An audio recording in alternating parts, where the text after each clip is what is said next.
Ia vi ia le atua. Se avanoa le lei ia ao se lau fo'i mwhai fo'i ona toi maua le nei por kalame e o whalofa atuai ma whaatalofa ma wha wheilua i atu i le pa ia ma le mamalu o le au whaafonga. Ia i lantou o lo fia pea e whaafonga ia ma whaalongolongo i le nei por kalame. Fia lava le tafa le no langi o lo tau sila mai mua mai ai. Whapenao no o atu le anga le lei o le atua. Avea ia le suafo i Yesua e whai mo ulima o te whaafeilua i atuai ma whaatalofa atu i lo tau pa ia ma lo tau mamalu. O te whaaftai i le atua ia ono se aso manuia. Whapena foi ona whaapopo i le atua i lo tau soifua. Ia ao se ola whaatau waa o le au auna. Ma whai ai ia ono tau sila mai. Va i atu i lunga foi o le nei por kalame.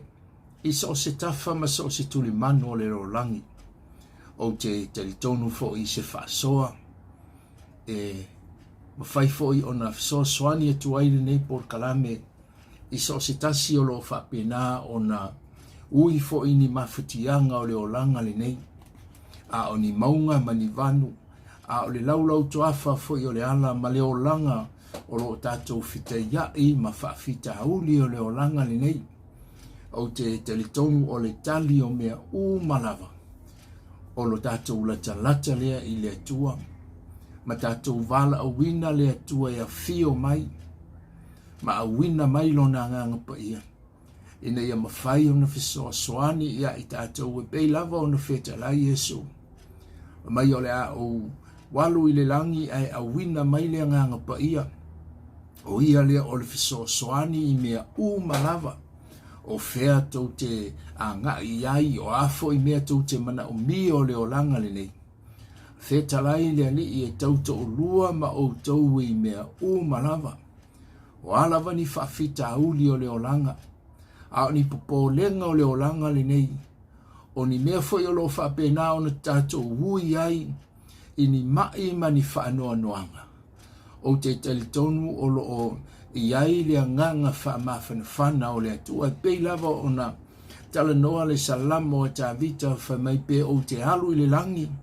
O lo o iai le atua. Pe o te lele i tulu inga o le larolangi. Pe fufola fo i so moenga i se oli. O lo o iai lava le atua. O lono winga i whailoa mai ai i a te oe mao. I le langi ma le larolangi. O lo o iai le atua i mea uma. Ai mana o mia e le atua. Ina ia mawhai o na tatou malama i a te ia. O ani sou mani whaafati a ta mai o le o langa le nei. O ni mea fo i o lo whaapena o na tatou hui ai.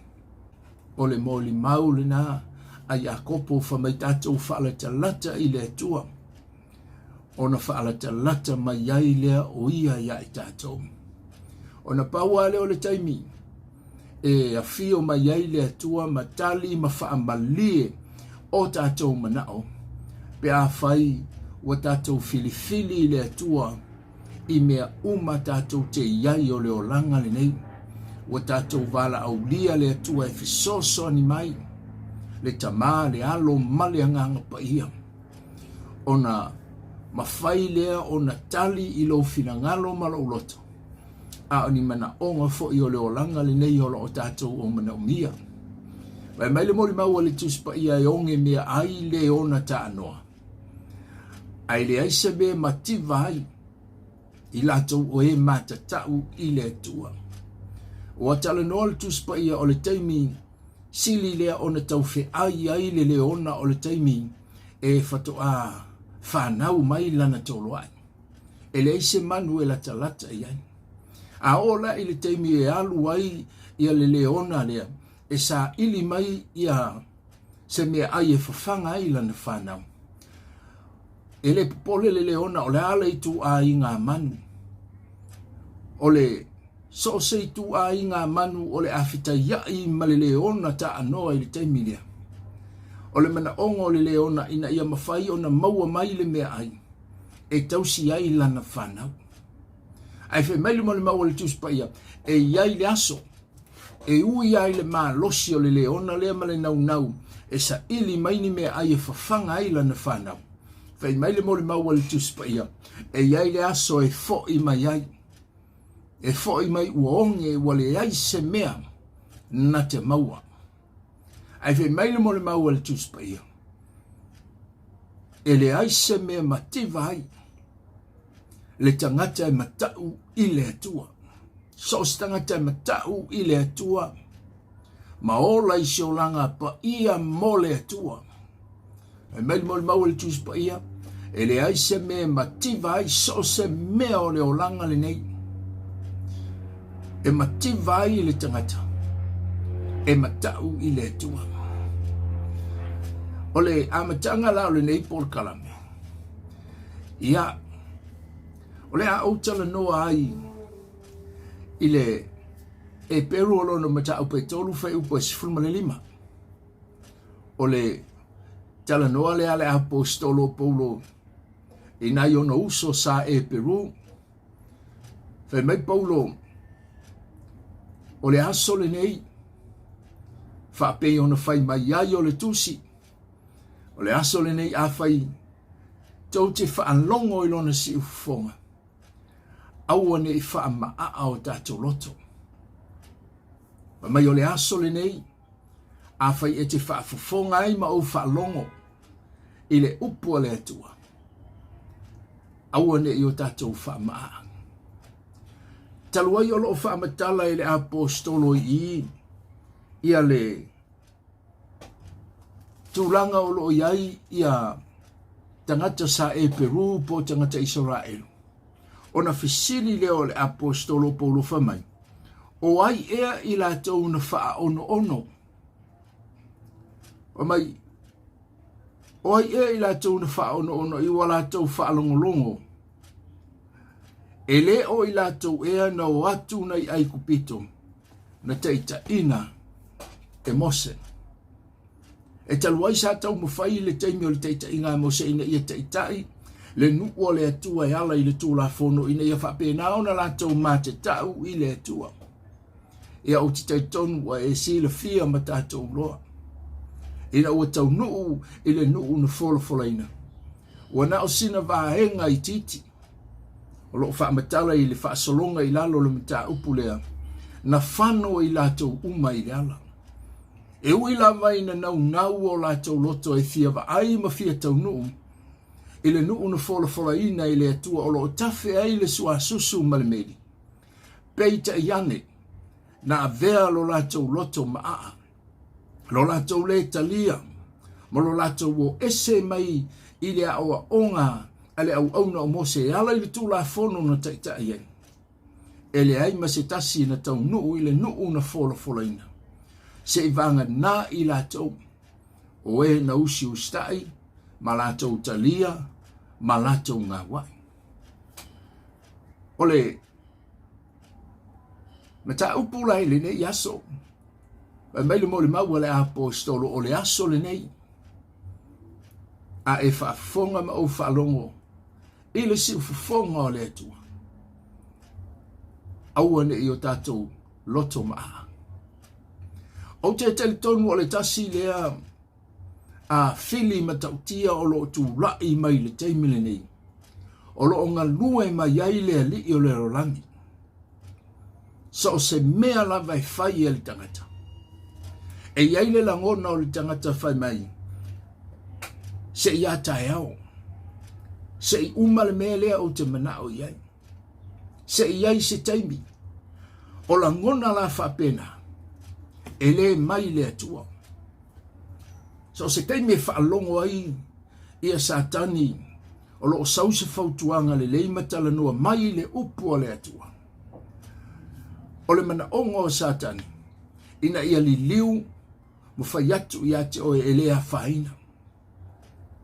Fai le mea o lo tātou mane na o iai se ia iai se Taimi. Ile tu sia fata o tolo mata au pe lusu mal fitu fai upu mua. Fa mai le ia le poto o Solomona aua e te mita i le aso atai au. Awa tātou te le loa, po le ale me tupu atai au.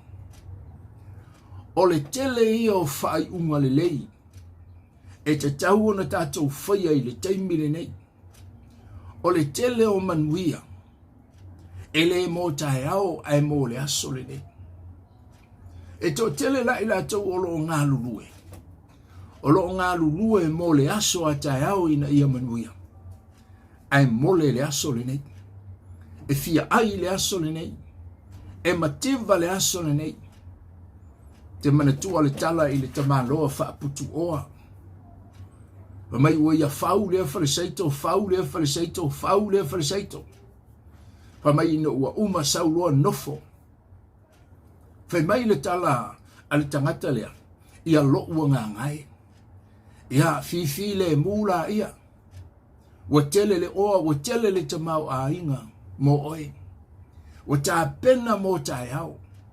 Wa manao ina ia mau mea ma mau oa, ma ia tamau a inga le aso a tai au. Ai le iutu vā ina ua whaalongo i le upu whai mai le vā le. Aisea.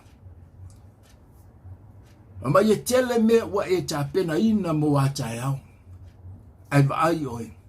O nā nei a mea lou nganga. E ese le tā ua i le atua o le taimi le nei. O mea tau i le atua. O mea o le aso le nei. Tua ia le aso a tai au.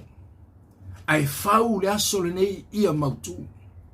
A whai tātou te au lia le aso a tai au. Whai mai le tala a paulo. Tātou te o e whai a tātou whiwhātau a inga. I le a ai ma le a ai. Pe a whai. E fina ngalo i ai le atua. O le aso la tai au. O lai a ao le atua. Alo no winga o le tā ua o le aso le nei pe a whai tātou te whaalongo ai i le upu o le atua. Whai nei. Filifili nei. Whatulanga nei. Aisea. A wawhai o le aso a tai au tātou te le oiloa. Pe a whai tātou te au lia i ai lo soi fua malo wola.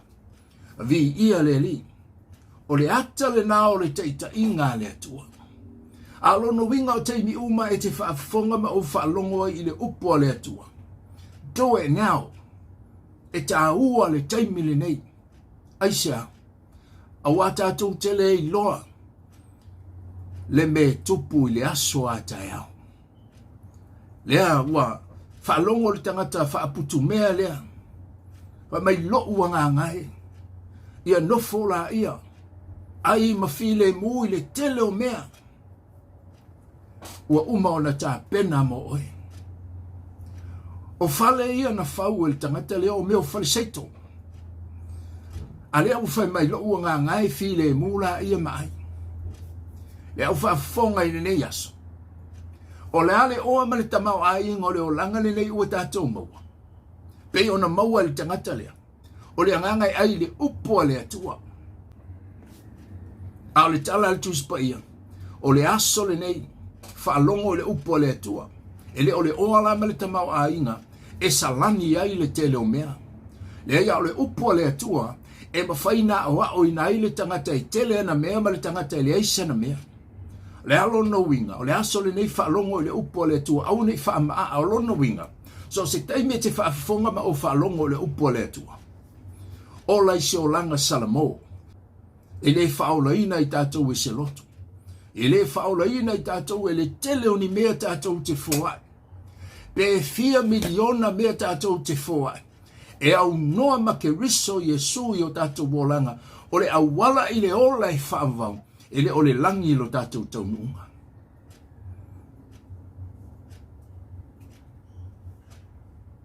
Tā ua le talio o Yesu. Feta la Yesu, o au nei o le ala, o le upumoni ma le ola. E le ai maseisi alu watu i le tama. Nobody get to heaven without Christ in our life. E le ai maseisi o i tātou e tau nuu i le langi. O afo inisi tali tonunga. Manisia o onga. E le sui ai le upu le atua. mai Yesu, I am the way, I am the truth, and I am the life. O Yesu, o ia o le ala, i le ola e whaavavau. O Yesu, o ia o le upumoni, o ia o le tala lelei, o ia foi tātou te ola ai. O le tala lelei o le tātou talia o le maliwo ke riso i le sataulo. Bo mua konita lo mita upa sifunga le lima. Mai le apostolo Paulo o le nei le tala lelei no utalia o titali tonu foi o lo utalia. Awa o Yesu le na ia maliu matanumia. Wa toe tu mai le asotonu e whaapei o upu ua i le tusi. O le tala lelei le nā mō tangata uma. Leo toe whaamatala e le apostolo Paulo ia e Peru. Taluai ono e Peru o pāpatu o lātou loto. I le Taimi o na taitai mai ai Mose, wa whainga tā o la lātou ngā wa. Le ala na tala noa Paulo whamai o ai i lātou. E le tau nuu i le nuu na wholofroi. Le o lo toi peis le tala noa le apostolo. I le Taimi o le taitai ngā Mose. Toi tele i lātou. O e na wala au lia e o mai anga i atu i le nuu na wholofroi. Ai to ai titi i lātou. O e na Filifiliga. Fa mele poto o Solomona aua te mita i le aso a tai au. Le au whaafofonga i le nei aso. Filifili e su i le aso le nei. Aua te Filifilia se lotu. Filifili e su. E fai maale i ma whaaola. Na e alu le su e se lotu o lo la unga ai le whaolutanga. O lo la unga ai le tala li lei. Aua te su e se lotu. E fai atu ia te oe ia e wha maoni e tautua le ngā luenga le atua. Ai wa aise e ka le sia o lai la unga ai le whaolutanga. O lo fola ai le whaolutanga e ale le maliu o ke riso Yesu i le satau. O mea lava o lo tātou ngā lulu e ai mati na e mawhiso soani i tutonu o le e ka le sia. O le tau i le nao o tātou ngā luenga. E whaapale i nai i tātou. A o le ala i le ola e whaavavau. O le talio Yesu le whaoletanga ma le mea lofa. Na maliu ai ke riso i le satauno. Tongi o la ina lo soifua ma lo wala. Ina ia tātou tau nuu i le ola e whaavavau. Fe mai le tala a le poto o Solomona aua e te mita i le aso a teo. E whaalongo i le upo le atua. Talia nei. Ngā wai usi ustai whaalongo po le ale me whina ngalo ai le atua. Aisha. Lei maseisi na te loa. Po le ale me tupu i le aso a teo. Whaamatala i se tasi whai launga. Lana tala whai mai ina ua tūle whai e vangalia lea malaunga. Au nofo ai se tasi o talavou i te tonu o le e kalesia. E le o mau tonu lona loto po whea tonu le awala e ui ai. Pe ui atu ia Yesu. Pe pule lava ia i lona olanga. A mai le tala le whai au le au la unga le whai evangalia. Tā pena o tau olanga. Whai mai au nofo le tala vau lea. Ma whaalongo atu i leisi o nei tū lai whai mai sa tani. Sao. Tā pena lo olanga. Whai mai talia Yesu e whai maa li i ma whaola. Whaalongo atu le tala vau lea whai mai sa tani. E sa o le lei. Talia Yesu e whai maali i ma whaola. Fia e whai tau le upo le atua. Whaalongo tu fo i whai mai sa tani. E sa o le lei. Tau anga e whai tau le upo le atua. Whaalongo tu le talavone e sa o le lei.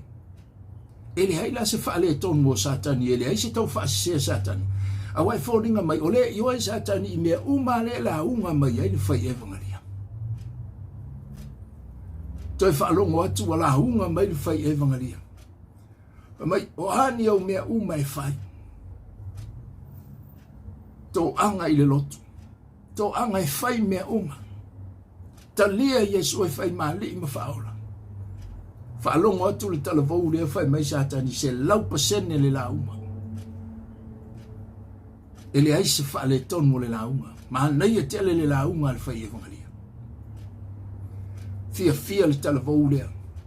Aina ua uma le nā whaalongo atu loa le talavou lea ua whai mai satani. Mai ai wa ai oe atali. E le mo le Taimi le nei. Whai mai le tala satani. E sa o uma mea la unga mai ai le whai evangalia. Ai wa ai oe. O le a fio mai o Yesu. E tuai mai. O lono wingo le tala satani. O tātou malama i le upo le atua. O tātou malama i toi a fio mai Yesu. A le tala satani. Le ai whaasi se ai le miliona ma le miliona o tangata. Alu ai whailo wivi. Alu ai whaile me te mana o ai.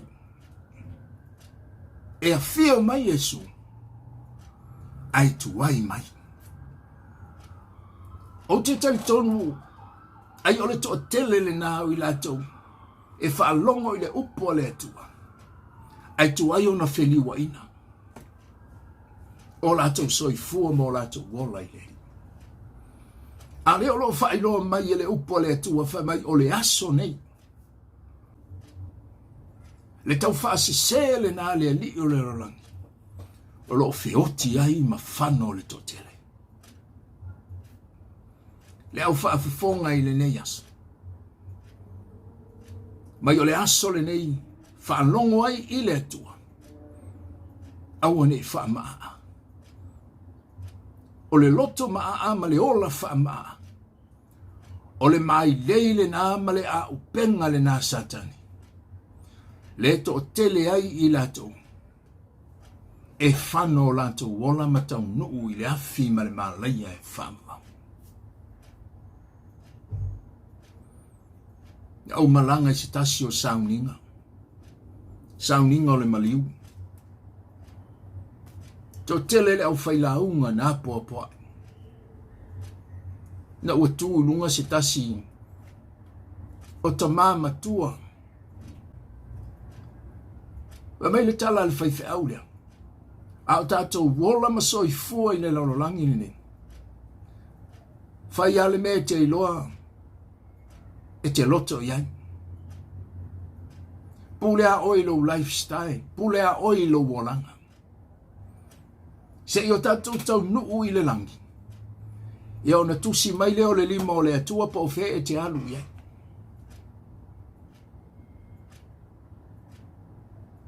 Tau whapia i fo lo loto. Tā lofa i le e ka le sia le tau sia le whaife au lea. Lai se oli uma tangata uma. Aisa. E fefe tau i tangata le ami o tonu le atua. Wale whai atu i tangata. Salamo. Anga wai i le atua. Tātou te iloi le lololangi ne nei le te soifua ma uola.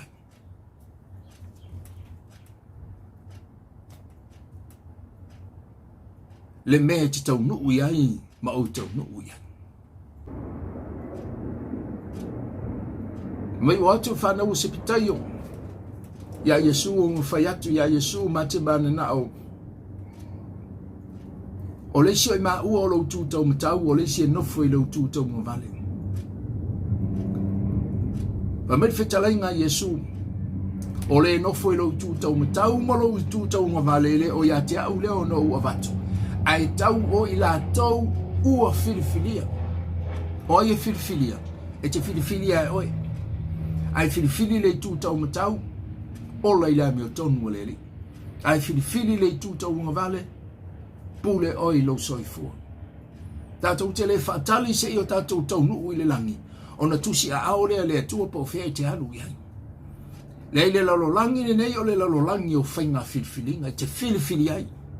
Tātou te le i o i le langi. E loa i lano nei. E loa i le soifuanga. O lo e soifua ma o wola. O mai o le aso le nei e tātou whaalongo i le upo le atua. Aua nei wha o le alo na winga. Taimi whaalongo ai o fola li tala le lei. E ala i le maliu o ke riso i le sātauro. Salamo tali ia Yesu e whai maa lei ma whaaola. O na pau ale o le awala i le ola i whaarua. E le o le tele o le tamau a inga. E le o le poto o male atamai. E le o le titele o mea ua tātou whaia. Le ai e tasi a le mea. E sila iai le atua. O lo tātou tali o le maliu o Yesu. O le ala le i ola e whaava. Na maliu ailo na alo i le sātauro. Tongi o la ina i whaamangalo ina tātou ang sala. O le awala le tasi i le ola e whaava. Ina ua ese mai ia ai kupito mai tonu o Israel. Fase lau tolus fulu tau sanga ono nofo i tonu. Ia Israelu i tonu o ai kupito. A le taimea na uru fafo mai. O le mea mua na whaia e le atua. I le nuu o Israel. Whai mai ua sui e le atua le awala. Aisha, wa malama le lei ia Israelu i pionga masaonga o freeway ma highway. Wa malama le lei Israelu i so se manga ala i tutonu o ai kupito. O lono winga o le ale me tupu e toi fo i le nu. A o le temi na tai ai e le atua. Fa mai ua sui e le atua le awala. Aisha, e te lo le temi ai te talia Yesu e fai mali ma whaaola. Ma o filifili Yesu i lo uolanga. O le mea mua le atua e fai lo soifua ma lo uola. O le sui o tātou uolanga. Le olanga tuai i le olanga fou.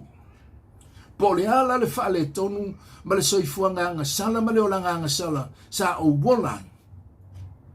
O le aso ma le teimi na si i eiro urima. Wha maua lala o lo loto talia Yesu e whai maa li ima whaola. O le ngā luwenga le ale nganga pa i e a fio mai. Ma whaia se li yunga ma suia lo olanga le anga ma le anga sala. I se olanga fou i le ali. Wa savali le ali i o le ola i lo loto. Wa halu ese mai mea tuai, ino i le olanga tuai. Le ala tuai sa masani e Israelu i titono ai kupito. Le ua anga iatu le nuu na folfolaina. Le ua manao le tuai sui le awala. Oni whainga tāmani ti ngao le olanga. Wa ai Israelu le tele o whaafita uni ni lātou fitaya. E le aima seisi na toi foi. Aisha, wa lātou le loa le awala. Aisha, wa sui e le atua le awala. Whapena uma le o lango le tangata e whiliwa ina i le li. Te lo le taimi e fisuia ina i o tātou o langa i le li. O te tali tonu sāwa ai le larolangi i lo soifua. A o so fo i ola. I le o langa tuai. I le taua o le misa. Whewai inga o taua munga o mui muinga. O mea leanga umo le o langa le nei. A o le aso ma le taimi. Na o i oe ai i le taita inga le atua. A fio mai loa le nganga pa ia. Fai se li yunga. Fai se suinga. Fa mai le tala le apostolo Paulo o se ua yake riso o le tangata fōwia. Ma vai mea tuai whauta ua whaafōwina mea uma. O te teitonu o le ata le nā. O le savalinga. Le olo tātou malanga ai olo e soifua ai ma o wolai. Ai tasi ale tangata na te suia. Mana wheliwa ina o tātou wolanga. Se vanga nāle anganga pa ia o le atua. Ina ua tātou talia le mea lofa. Talia le maliu o Yesu i le sātauro. A wina mailo na anganga pa ia. Na te teita ina o tātou wolanga. Na ulu fafoloa, sui e le atua le awala. Sui awala tuai, awala fou. o le ala o fiseta inga, le ala o taua o le ala o misa, o mea le anga uma, o le o langa li nei,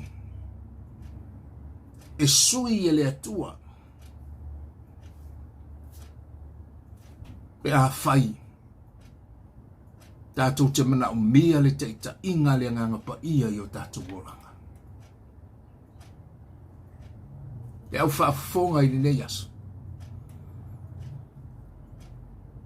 Fa mai au e te mita i le aso a tai au.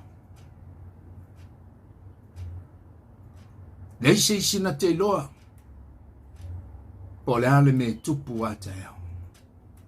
Whaalongo i lona si ufonga. Aua nei wha maa o tātou loto.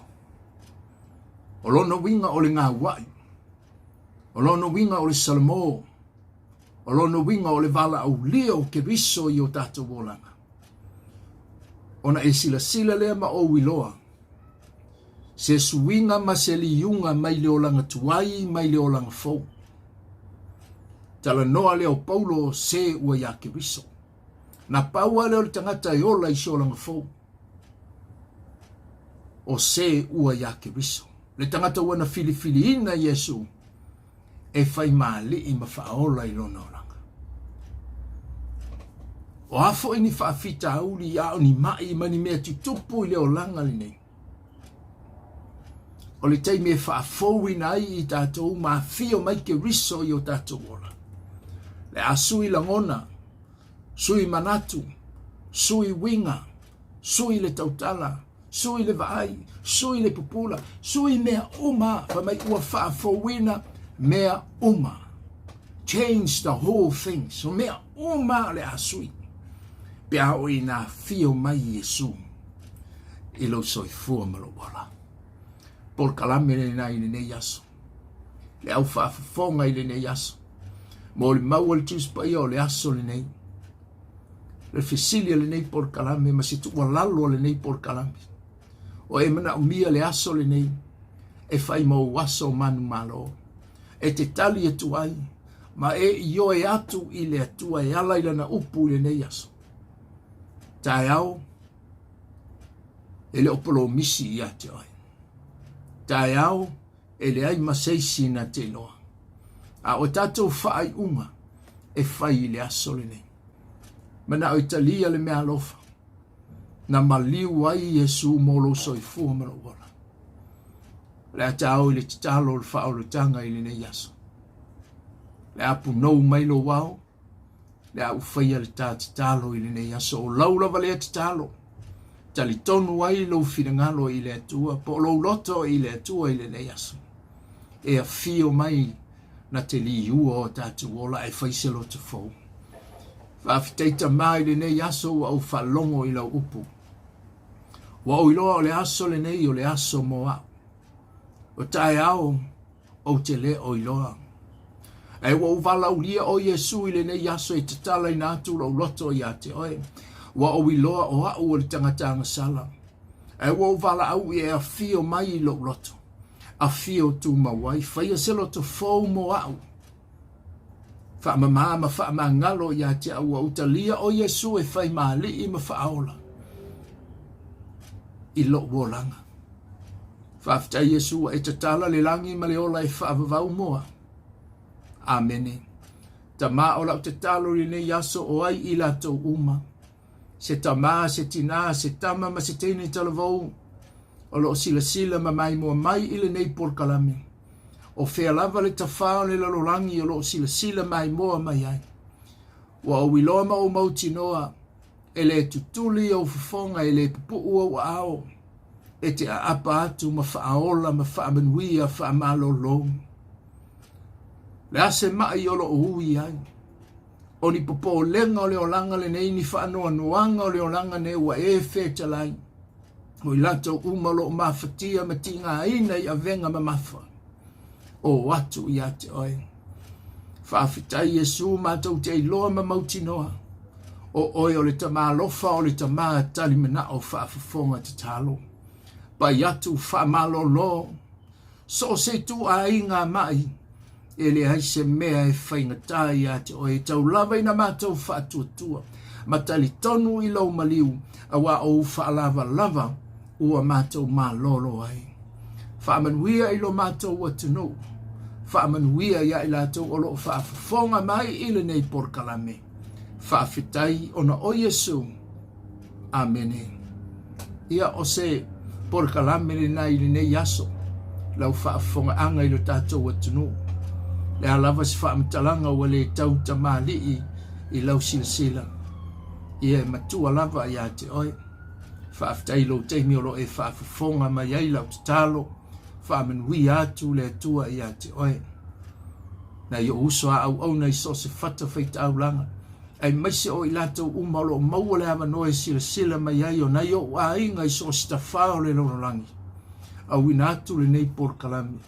Ma le anganga ma le whaamoe moe. E ta ua le Taimi le nei. E le o ata e au o a umani e tātou whainga Filifiliga. Tātou te whaia mo le langi ma le ola e whaamavau. O le aso le nei. E le o ata e au. Whaamania le atua i lau whaafonga i le ni aso se malamo mo mua tātou toi whailoa i le nei porkalame.